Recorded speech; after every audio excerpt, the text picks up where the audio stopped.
Hi, இன்னைக்கு நம்ம பார்க்குறதுனா Honda smart key வண்டிங்க. இந்த வண்டி பார்த்தீங்கன்னா பேட்டரி கம்ப்ளைண்ட். வண்டி எடுத்து கிட்டத்தட்ட 4000 கிலோமீட்டர் தான் ஓட்டியிருக்காங்க. இந்த வண்டி பார்த்தீங்கன்னாலே இப்போவே பேட்டரி கம்ப்ளைண்ட்டு. பட் இருந்தாலும் நீங்கள் வந்து வண்டி யூசேஜ் உங்களுக்கு ரொம்ப கம்மியாக இருக்கும். ஒரு நாளைக்கு 2 கிலோமீட்டர் 3 கிலோமீட்டர் போகிறப்போ கண்டிப்பாக உங்களுக்கு பேட்டரி சார்ஜ் ஆக வாய்ப்பே இல்லை. பட் குறைஞ்சது ஒரு 20 கிலோமீட்டர் 10 கிலோமீட்டர் போனீங்கன்னா மட்டும்தான் உங்கள் வண்டி கண்டிப்பாக பேட்டரி சார்ஜ் ஆகும். இந்த ஸ்மார்ட் கீழ இந்த வண்டியில் பார்த்தீங்கன்னா பேட்டரி இல்லாமல் எந்த ஒரு இதுவுமே ஓப்பன் ஆகாது. சீட் லாக் ஓப்பன் ஆகாது.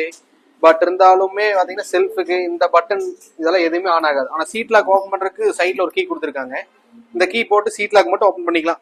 மற்றபடி பார்த்தீங்கன்னா வண்டி பேட்டரி டவுன் அப்படின்னா ஒரு புது பேட்டரி போட்டிங்கன்னா தான் வண்டி நகர்த்தவே முடியும். இப்போ பார்த்தீங்கன்னா நம்ம புது பேட்டரி போட்டோம். அதுக்கப்புறம் கீழே ஆன் பண்ணதுக்கப்புறம் பாருங்கள் எல்லாமே வேலை செய்யும். ஓகேங்களா, இது ஆஃப் க்ளோஸ், அவ்வளோதான். இதை வந்து நம்ம சைட் லாக்கும் பேட்டரி ஆன்ல இருந்தால் மட்டும் தான் சைட் லாக்கே பண்ண முடியும்.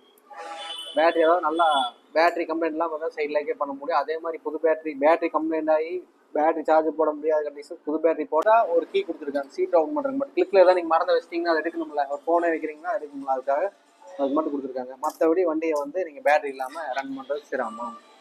ஏன்னு கேட்டிங்கன்னா கிக்கர் கூட இல்லை இந்த வண்டிக்கு, பார்த்தீங்கன்னா தெரியும். அவ்வளோதான். இந்த ஸ்மார்ட் கீழே இவ்வளோதான். ஆனால் இந்த வண்டியில் ஒரு மைனஸ்ன்னு கேட்டிங்கன்னா ஸ்டிக்கர் இல்லை, இந்த பட்டன் ஆன் ஆகுறதுல பேட்டரி இல்லாமல் இது மட்டும் ஆன் ஆகிற மாதிரி இருந்திருந்தா ஓகே தான், வண்டியும் கொஞ்சம் நல்லா இருந்திருக்கும். ஏன்னா கம்ப்ளைண்ட் அதில் கஸ்டமருக்கு ஈஸியாக இருந்திருக்குங்களா. இப்போ பேட்டரி சேஞ்ச் பண்ணால் மட்டும்தான் வண்டியை ஸ்டார்ட் பண்ணுற மாதிரி இருக்கும். ஓகே, பாய், நெக்ஸ்ட் வீடியோ பார்ப்போம்.